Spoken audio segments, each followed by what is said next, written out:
Students আমি মোহাম্মদ ফারহান এবং তোমাদেরকে তোমাদের প্রিয় ইউটিউব চ্যানেল ইংলিশ হাউসের দ্বিতীয় দিনে স্বাগতম। তো চলো আজকে শুরু করা যাক। আজকে আমরা বেশি কথা না বাড়িয়ে আমরা যে দুটো চ্যাপ্টার শুরু করব সেই চ্যাপ্টার দুটোর নাম হলো একটা হচ্ছে সাবজেক্ট এন্ড প্রেডিকেট এবং দ্বিতীয় নাম্বার টপিক যেটা হচ্ছে আমাদের সেই টপিকটার নাম হচ্ছে আমাদের syllable.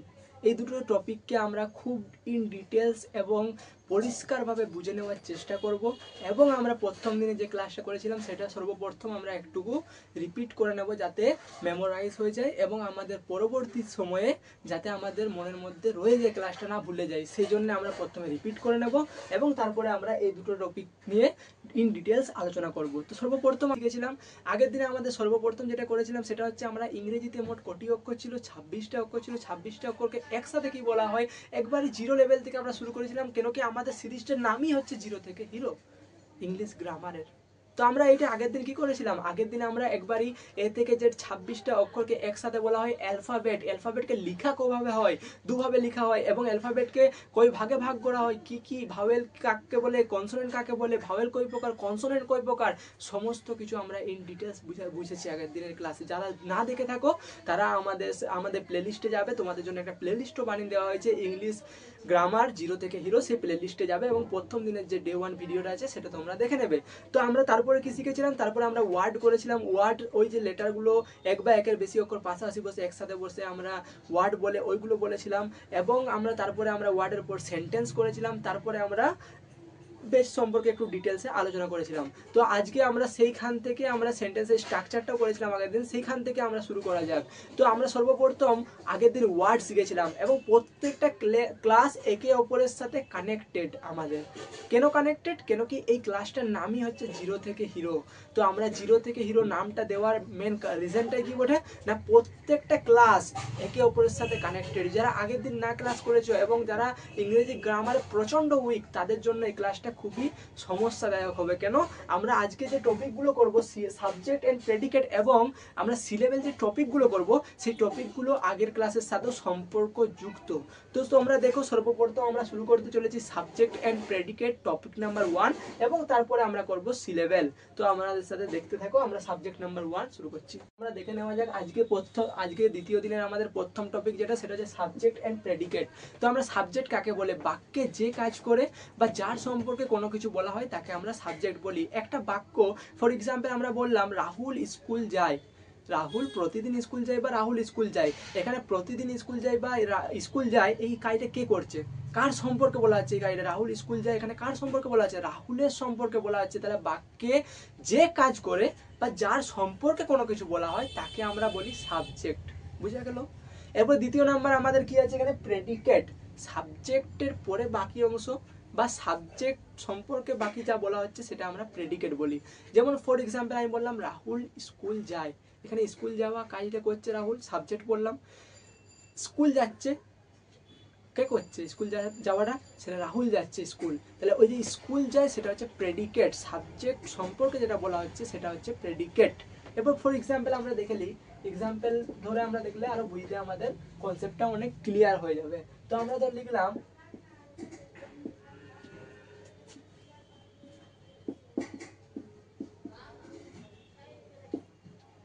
Tublu go to school, Tublu school যায়। এখানে টুবলু গো টু স্কুল লিখলাম, এখানে স্কুল যাওয়া কাজটা কে করছে, টুবলু করছে। তাই টুবলু আমাদের কে বটে, টুবলু আমাদের বটে সাবজেক্ট, টুবলু আমাদের সাবজেক্ট। এবং সাবজেক্টের পরে বাকি অংশটা গো টু স্কুল মানে স্কুল যায়, এই যে স্কুল যাওয়াটা টুবলু করছে, সাবজেক্ট সম্পর্কে বলা হচ্ছে, তার মানে হচ্ছে আমাদের প্রেডিকেট, তার মানে হচ্ছে আমাদের প্রেডিকেট। তাহলে বুঝা গেল, বাক্যে যে কাজ করে বা যার সম্পর্কে কোনো কিছু বলা হয় তাকে আমরা সাবজেক্ট বলছি এবং সাবজেক্ট সম্পর্কে বা সাবজেক্টের পরে বাকি যে অংশটা রাখছে সেটাকে আমরা বলি প্রেডিকেট। সাবজেক্ট প্রেডিকেট হলো। এরপরে আমরা আজকে দ্বিতীয় চ্যাপ্টার যেটা আছে, দ্বিতীয় টপিক যেটা আছে সেটাতে আমরা চলে যাওয়া যাক। দ্বিতীয় টপিকটা দেখে নাও। চলো আমাদের দ্বিতীয় নাম্বার টপিক যেটা আছে সেটা হচ্ছে আমাদের সিলেবেল। সিলেবেল বুঝবো আমরা অতি সহজে এবং অতি সহজে সিলেবেল বুঝার আমাদের অনেক প্রফিট আছে। যারা ইংরেজি পড়তে পারে না বা যারা ইংরেজি পড়তে পারে কিন্তু ঠিকঠাকভাবে সঠিকভাবে উচ্চারণ জানে না, বা যারা ইংরেজি খুবই দুর্বল, বা যারা ইংরেজি উচ্চারণ এখন অবধি পড়ে উঠতে পারে না, প্রত্যেকের জন্য সিলেবেল জানা ইজ দ্য মোস্ট ইম্পর্টেন্ট।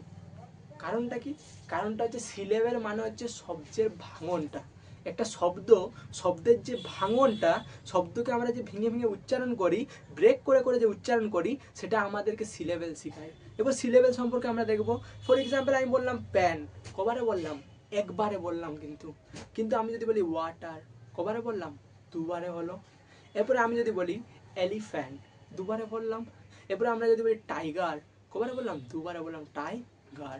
এই যে ব্রেকটা হচ্ছে, এটা হচ্ছে আমাদের সিলেবেল। তো বেসিক্যালি আমরা সিলেবেলকে ক ভাগে ভাগ করছি? সিলেবেলকে আমরা 4 ভাগে ভাগ করি প্রধানত।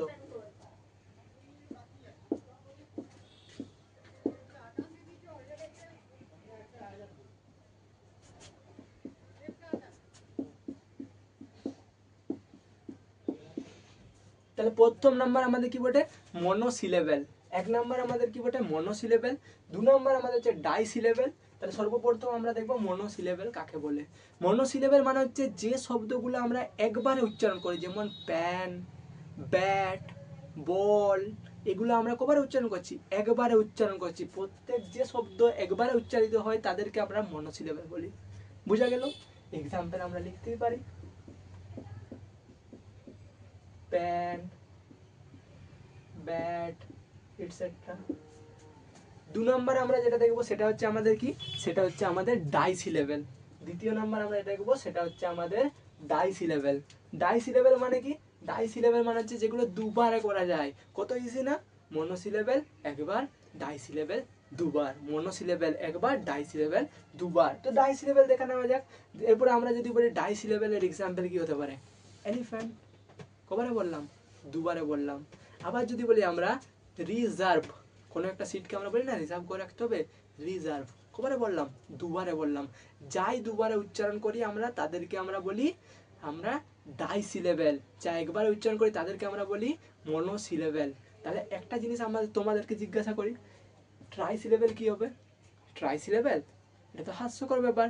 মনো যদি 1 হয়, ডাই যদি 2 হয়, ট্রাই হবে 3। যা শব্দ আমরা 3 বারে উচ্চারণ করি তাদেরকে আমরা বলি ট্রাইসিলেবেল। যে শব্দগুলো আমরা 3 বারে উচ্চারণ করি তাদেরকে আমরা বলি ট্রাইসিলেবেল। তাহলে মনো, ডাই, ট্রাই। এবার ট্রাইসিলেবেলের এক্সাম্পল আমরা দিতে হবে। ট্রাইসিলেবেলের এক্সাম্পল আমরা কি লিখতে পারি? প্রথমত আমরা মনোসিলেবেল, ডাইসিলেবেলের এক্সাম্পলগুলো আমরা লেখা হয়নি। যেমন আমরা লিখি ফিউচার, কবারে করলাম? দুবারে উচ্চারণ হলো। ঠিক একই রকম ভাবে আরো অনেক রকম এক্সাম্পল আছে। এরপরে আমরা ট্রাইসিলেবেলের এক্সাম্পল দেখব। ট্রাইসিলেবেলের এক্সাম্পল কি হতে পারে?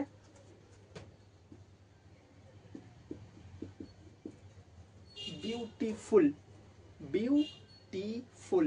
ব্রেক কভার হচ্ছে 3 বারে আমরা উচ্চারণ করছি, তার মানে হচ্ছে ট্রাইসিলেবেল। এরকম ভাবে অনেক এক্সাম্পল আছে। এখানে যেহেতু স্পেস অনেক কম আছে তার জন্য কম লেখা হচ্ছে। তো আমাদের এরকম অনেক এক্সাম্পল আছে। প্রথমত আমরা কি দেখলাম? সিলেবেল। সিলেবেল 4 প্রকার। প্রথম হচ্ছে মনো, মনো 1, ড্রাই 2, ট্রাই 3। এরপরে সর্বপ্রথম সবার শেষ যেটা আছে সেটা আমাদের কি বটে? দেখে নেব আমরা। সবার শেষ হচ্ছে পলিসিলেবেল। তাহলে এরপরে স্বাভাবিক জিনিস অনেকে মনে করতে পারে মনো 1 হলে, ডাই 2 হলে, ট্রাই 3 হলে, পলি 4 হবে। কিন্তু ভুল। কেন? কারণটা হচ্ছে মনো 1, ডাই 2, ট্রাই 3, কিন্তু পলিসিলেবেল 4 বা 4-এর বেশি। মানে যাই হবে, যত বেশি হবে সব পলিসিলেবেলের মধ্যে পড়ে। এক্সাম্পল কি হতে পারে? এক্সাম্পল হতে পারে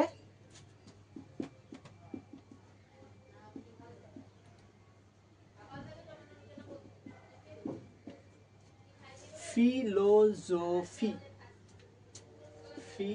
ফিলোজফি। কবারে উচ্চারণ করা হলো?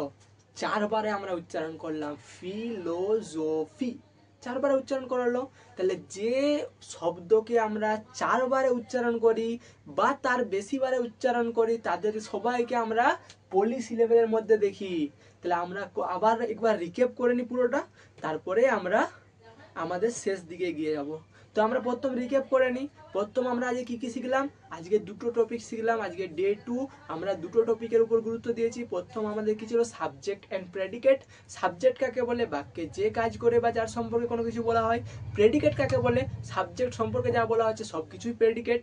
আমরা এক্সাম্পলের সাহায্যে দেখে নিয়েছি। এরপরে দ্বিতীয় নাম্বার টপিক যেটা আসলাম সেটা ছিল আমাদের কি, সেটা ছিল আমাদের সিলেবেল।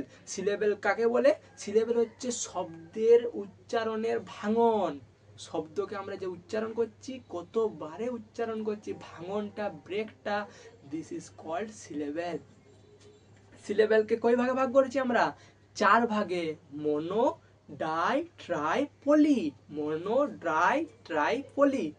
মনোসিলেবেল একবার, যে শব্দকে আমরা একবারে উচ্চারণ করি সেগুলো হচ্ছে মনোসিলেবেল। এবারে এই শব্দগুলো আমরা একটা সহজ জিনিস কি জানেন, মনোসিলেবেলের এক্সাম্পল 3 অক্ষরের হয় বেসিক্যালি। মনোসিলেবেল যেগুলো আমরা একবারে উচ্চারণ করি। ডাই সিলেবেল কি, যেগুলো দুবারে উচ্চারণ করি। এক্সাম্পল আমাদের অগুন্তি আছে যদি আমরা দেখি। এরপরে 3 নম্বরে হচ্ছে ট্রাই সিলেবেল, যেগুলো 3বারে উচ্চারণ করি ব্রেক করে করে। এবং 4 নম্বরে হচ্ছে আমাদের পলি সিলেবেল। তাহলে আমাদের পুরো সিলেবেলটা বুঝে গেল তোমাদের। এরপর একটা জিনিস তোমাদেরকে বলি, সর্বপ্রথম আমাদের এই যে ক্লাসটা শুরু করেছি, এই ক্লাসটা আমরা 60 থেকে 75 দিনের মাথায় সম্পূর্ণভাবে গ্রামার 0 টু হিরো কমপ্লিট করার টার্গেট নিয়েও আমরা শুরু করেছি।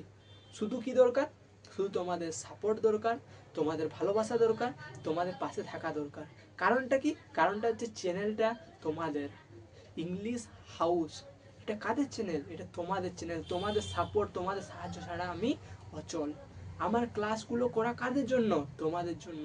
তোমরা না দেখলে, তোমরা সাহায্য না করলে, তোমরা সাপোর্ট না করলে, পাশে না দাঁড়ালে ক্লাসগুলো করা আমার বৃথা হয়ে যাবে। তাহলে একটা জিনিসই বলবো, সবাই পাশে থেকো, সাথে থেকো, এবং এরকম আরও ভালো ভালো ভিডিও পেতে, কন্টেন্ট পেতে, নতুন নতুন আমাদেরকে সাহায্য করো, সাপোর্ট করো, পাশে থেকো, এবং লাইক, কমেন্ট, শেয়ার করতে ভুলবে না।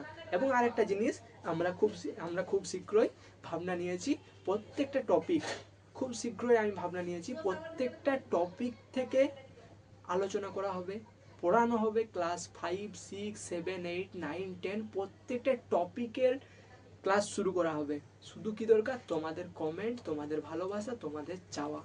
সব করা হলে আস্তে আস্তে আস্তে আস্তে আমরা সমস্ত কিছুই কভার আপ করে দেখাবো। পাশে থেকো, সাপোর্ট করো। জয় হিন্দ।